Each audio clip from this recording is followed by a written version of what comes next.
Let's look at Wednesday. There are 9 games on. Previewing them. I could just restart this, but I won't. Let's preview them. Let's talk about injuries. Let's talk about streaming options, and let's listen to Michael Bolton. Thanks, Josh. It's Michael Bolton here, and it's time for another episode of the Locked On Fantasy Basketball Podcast. Let's get to it. Let's get to it, indeed. You are Locked On Fantasy, your daily NBA fantasy podcast. Part of the Locked On Podcast Network, your team every day. Hello and welcome to the Locked On Fantasy Basketball Podcast, brought to you by Basketball Monster. My name is Josh Lloyd, and for a few days I'm going to be away, and I'm going to be replaced as the host by Chompers. I'm also the lead fantasy analyst at basketballmonster.com, and you can find me on Blue Sky, joshloyd.bsky.social, on Twitter at redrock_bball, on TikTok at redrock_bball, and on Instagram at Locked On Fantasy Basketball. Today's episode is brought to you by Game Time. Download the Game Time app, create an account, and use the code LOCKEDONNBA for $20 off your first purchase. Also, check out lockedondaily.com and find the best newsletter for your favorite team. Sign up and get it delivered for free into your inbox. Let's talk Wednesday, National Polka Dot Day. Has it ever been an NBA jersey with polka dots on it? I'm going to guess no. If there has, please let me know in the comments. Maybe that's an interesting City Edition jersey. We go full polka dot for one of these jerseys. Surely. It would look interesting. See whether anyone does it. Probably not, yeah? I'm guessing not. Go the full Dusty Rhodes. Let's see what we're talking about here. It is games. There are 9 of them on Wednesday. So that is, obviously a decent chunk of action for us to talk about. And we'll go into this first game here. There's a lot of, it feels like a very weird period of the NBA schedule. There's just a lot of random injuries and they're changing like every 5 minutes. So let's go into it. So I'll do my best to keep you abreast of this stuff, but just you got to be checking stuff because it's going to be changing. Even from when I did this like 30 minutes ago, there's updates and changes to injury reports. First game, we're talking Dallas hosting the Minnesota Timberwolves. This is a schedule minus spot for Minnesota, and the reason I'm telling you that is because over the next 6 days, there are 2 unstreamable days. There is a 14-game Saturday, insane. Someone left a comment, hey man, I don't know why you don't like 14-game days. I love them. Okay, you want an explanation why? Because it's too many. If the league wants to promote itself and there's all these games to watch, those games just disappear into the oblivion. No one can pay attention to everything that's going on. You say it's great because everyone plays for fantasy. That's fantastic, right? For you and your very specific fantasy situation. But in terms of being able to watch and take in the big performances and all the stuff that happens in the NBA, it's ridiculous. There's too many games on one day. Nobody can watch all that. Nobody can pay attention across the league. If there are 2 good games on at the same time, you can't watch them. That's why I don't like it. Anyway, 14 games on Saturday, 12 games on Monday. 2 non-streamable days. So what I'm talking about with Schedule Plus stuff, if somebody has 3 playable game days across the next 6 days, that is a W. If somebody has 1 over the next 6 days, which the Wolves do, 1 streamable day, and it's actually just Wednesday, that's a bad spot because you're not going to get much use out of it.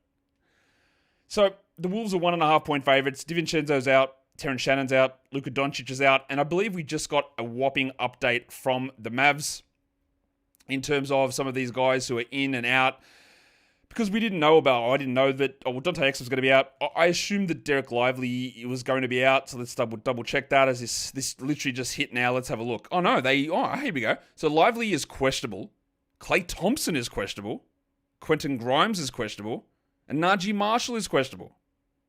But Hardy and Powell are out. So Hardy and Powell I had listed doubtful, they're out. Lively is questionable, so the Gafford run might literally be done. And Grimes is questionable, but then Najee Marshall and Klay Thompson on the list as well. What am I watching for on Minnesota side of things? Rob Dillingham played well, scored well, shot 75%, not a real number. I would need to see him play 28 minutes, honestly, to be a 12-team league player because he's going to be a rookie point guard with a lot of efficiency issues. Usage might be a stretch as well if he starts, and I'm not sure how good his assist or defensive stats will be. So while the scoring might be interesting at times, I don't think it's there long-term, but let's see what his role looks like. On the Mavs, I do want to see PJ Washington, and then the Gafford and Lively scenario is also something to watch. And then in terms of streams, Jaden McDaniels is always going to be on this list for Minnesota. Deeper leagues, you do look at Dillingham, and then Mike Conley's there as well. And then Najee Marshall, if he plays. But who knows? There could be no Clay, no Najee, no Quentin, which means Dinwiddie goes way up here. In fact, I'd probably just put Dinwiddie there now that we know that Najee Marshall is actually questionable for this game. Second game, it's the Pistons and the Atlanta Hawks. In Atlanta, the Hawks are 2.5-point favorites here. It's a schedule minus spot for Detroit, so meaning they've got one quality game over the next 6 days. Ricochet's out, Larry Nance is out, and then in troubling news, Jalen Johnson popped up as questionable on the injury report. That's not good with the shoulder issue, but it is worth noting that the Hawks are in the midst of a 5-game in 7-night period. So maybe, and it's a back-to-back. They've got 2 sets of back-to-backs, so just be aware of that.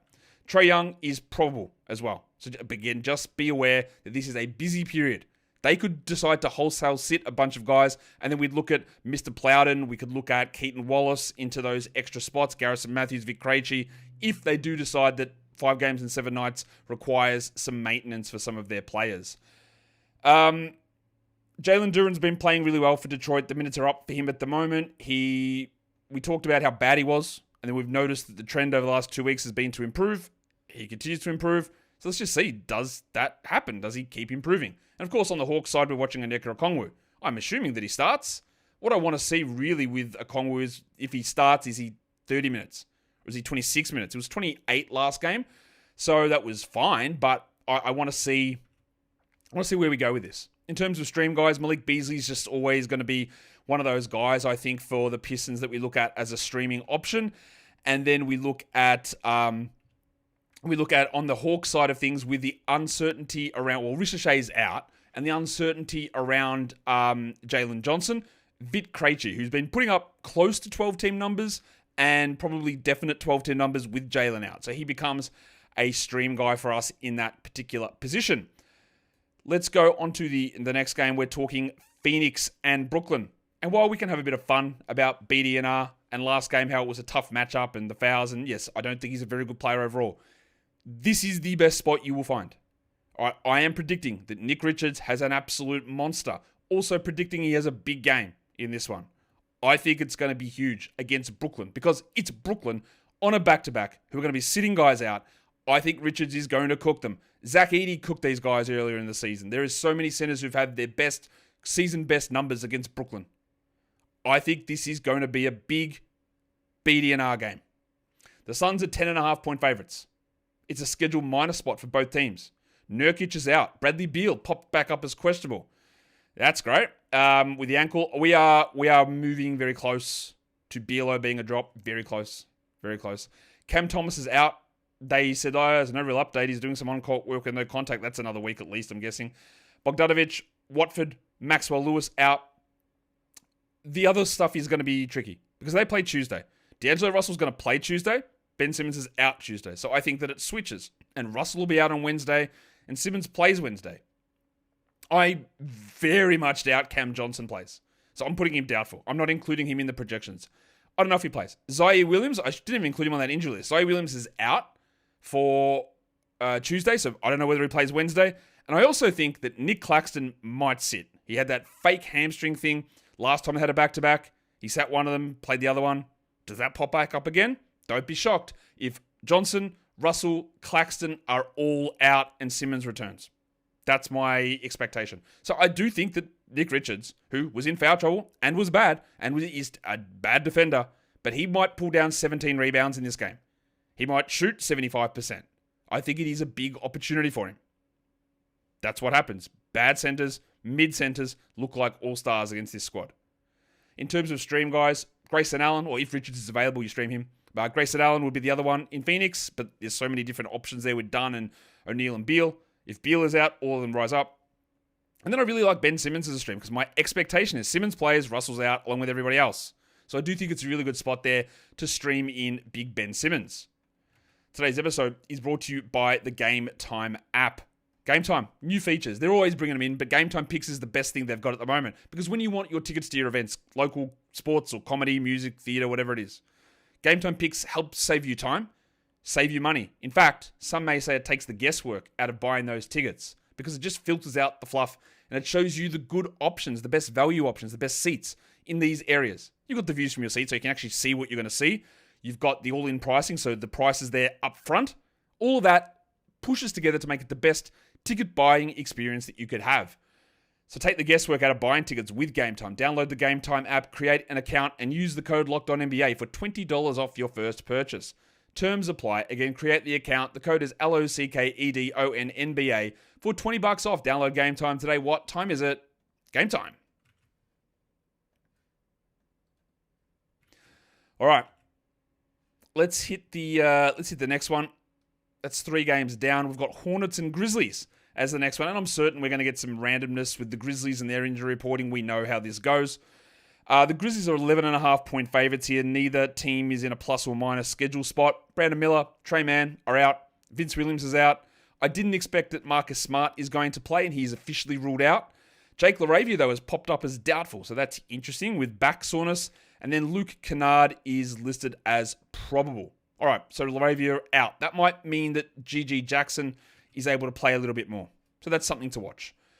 In terms of what else we're watching, well, in deeper leagues, Moussa Diabate, nice rebound stream, but locking down that backup center role behind Mark Williams. For the Grizzlies, Santi Aldama was absolutely trash last game, except now LaRavia is not there. So does that mean that his minutes can push back up? I still cannot figure him out. He's one of those guys this season that I cannot get a handle on. Him and Colin Sexton, probably the 2 major ones where everything I seem to say about them appears wrong. So I don't know what to make of it. Let's see what his role is. For the Hornets, Nick Smith Jr. continues to start. I don't expect that changes.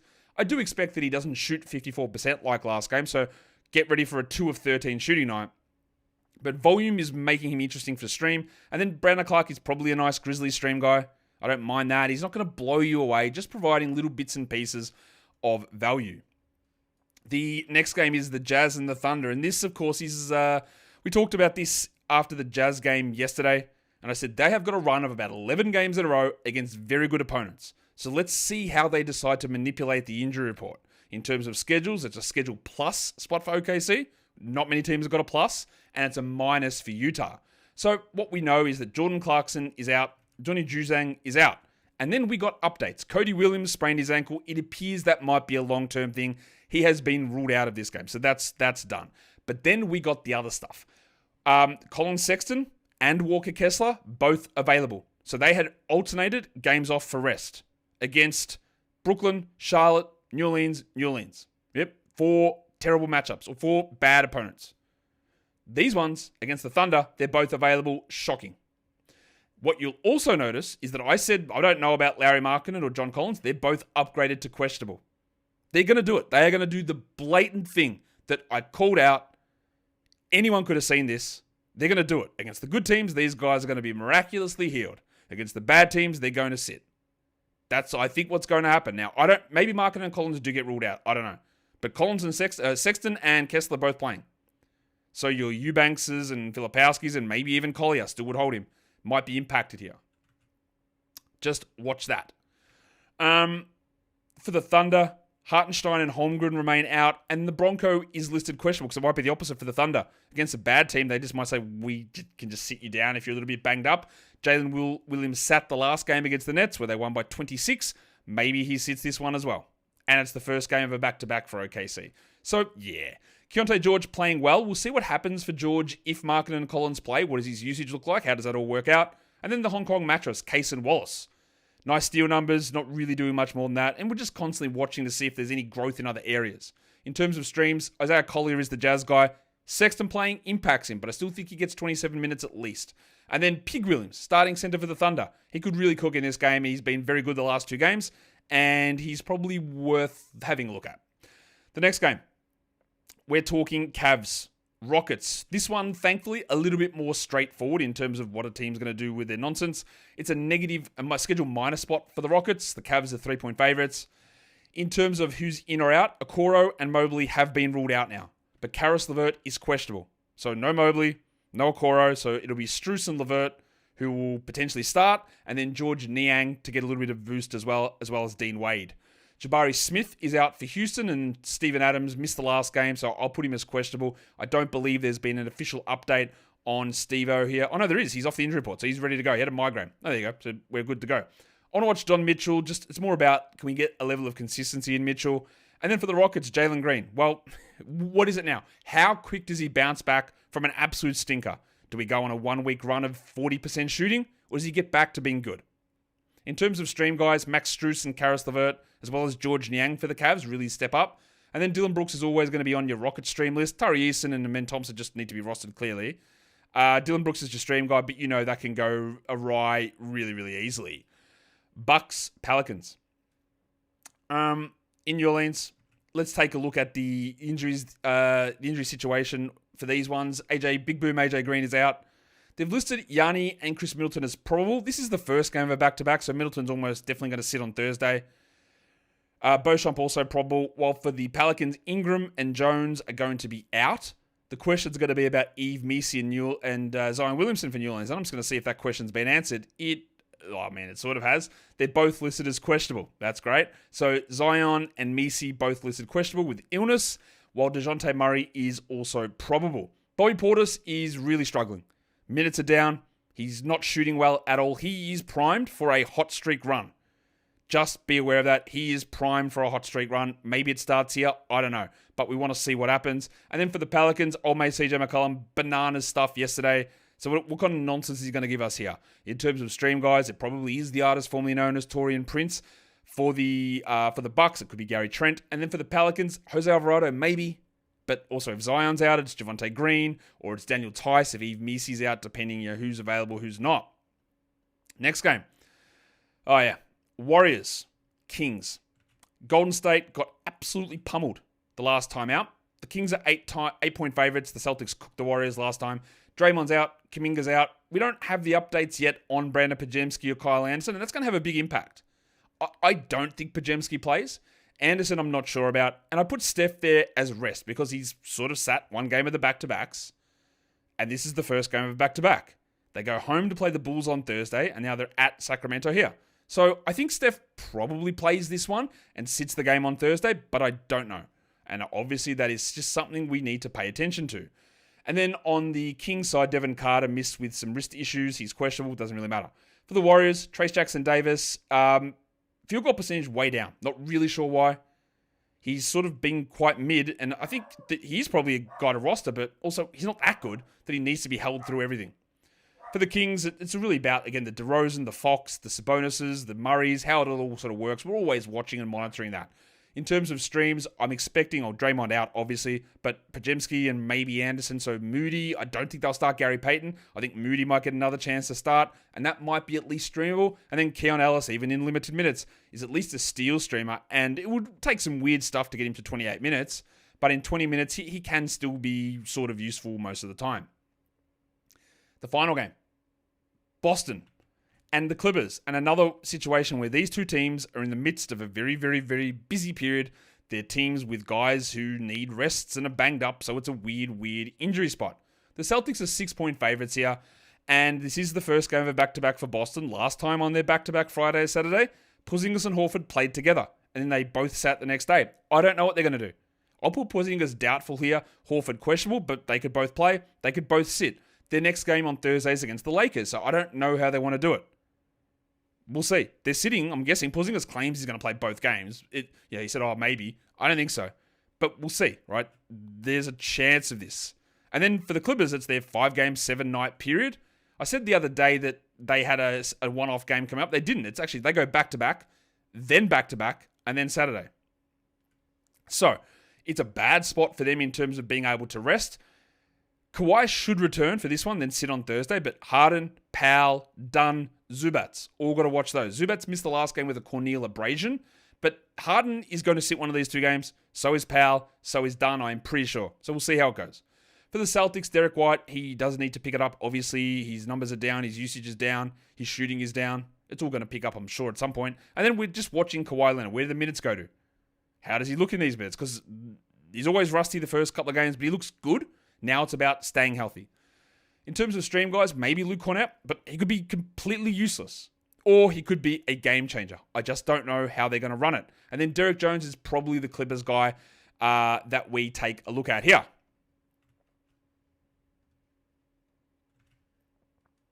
Let's take a look at some schedule stuff. Now, back-to-backs and the like. Let's see where we're at with those. There are a lot of teams playing a Wednesday, Thursday back-to-back. 8 of them, in fact. So who are they? The Hawks, the Celtics. We already talked about the Celtics having that back-to-back. The Hawks and Jalen Johnson, and they're starting a 5-7 night run. The Mavs. Does Kyrie play both? I guess so, but I don't know. They put a lot of guys on their injury report. The Warriors and Steph, not good. Clippers, Kawhi, Harden, all those guys. Powell. The Bucks, Giannis, Middleton. The Thunder, against bad opponents. Did they sit somebody on Wednesday? And the Kings, who are probably the only team there that's not going to be impacted by the back-to-back. So there's going to be some weird stuff, I think, that goes down here across these back-to-backs. In terms of chunks, it's a little bit of a different chunky situation here. We're talking Wednesday through to Sunday, but there's a 14-game Saturday in there, which you can't really stream. So the first 4 names on this list play 3 quality games in the next 5 days, so you can stream them 3 times. Lou Dort, Cason Wallace, Aaron Wiggins, Pig Williams. The Blazers are the other team that do that, but the Thunder have the streamable guys there. They're the only 2 teams that do it. And then Najee Marshall, if he plays, and Luke Cornett with 2 quality games over the next 5 days. But the Cornett one may not work either. It's a very, very weird spot. And now we take a look at the 5s and 2s. Who's got games? Who's got 5 games over the next 7 days? It's a week, but we don't count it as a week because it's not starting on a Monday. So you need to pay attention to these things. There are 2 teams who have 5 games over the next 7 nights. The Hawks and the Bucks. So be prepared for either bad play or periodic resting. There are 3 teams who have 2 games over the next 7 nights. The Pacers, the Spurs, and the Knicks. So be aware of that. If you're streaming in, which you're probably not for the Knicks, but the Pacers, there's a lot of streamable guys there. And the Spurs have got a few as well. 2 games, 7 nights. That makes it tough. Let's talk streaming. Now, for Wednesday, the streams of the day, we'll start with that. Again, a lot of this can change depending on who's in or out. I do believe that Ben Simmons will play and D'Angelo Russell won't. So Ben Simmons is my 10-team streamer. Pig Williams for the Thunder is a 12-team streamer. Luke Cornett, assuming one of the centers is out, but I don't know if they will be. And Vic Krejci for 16-teamers. For points leagues, I'm going Yahoo and ESPN points. I think it is Ben Simmons there. Again, my assumption is that he will play. For 10-team category streamers, we'll go through this list. It's Ben Simmons, Pig Williams, Najee Marshall, Noah Clowney, Mike Conley, and maybe Luke Cornett. Again, tough to judge. For 12-teamers, we look at all those same names, obviously, but Krejci, Alex Caruso, Dylan Brooks, Nick Smith, Royce O'Neal, and Brandon Clark. For the deeper formats, we use those same names again, but Isaiah Stewart, Tim Hardaway, Cody Martin, Aaron Wiggins, Moses Moody, and Day'Ron Sharpe, who would jump up this list if Nick Claxton does in fact happen to sit. For points leagues, Yahoo, Ben Simmons, Noah Clowney, Jalen Williams, Najee Marshall, Jaden McDaniels, and Malik Leaky Beasley. And finally, ESPN points leagues. Ben Simmons, Jalen Williams, Noah Clowney, Najee Marshall, Jaden McDaniels, and Malik Beasley. And that is a daily look ahead. 9 games on. Wildness all over the place. Don't forget to hit the subscribe, hit the thumb, bang all that stuff through. Like the video. Like yourself. There's always good stuff. Be positive. Guys, we are done here. Thank you so much for listening, everyone. See ya.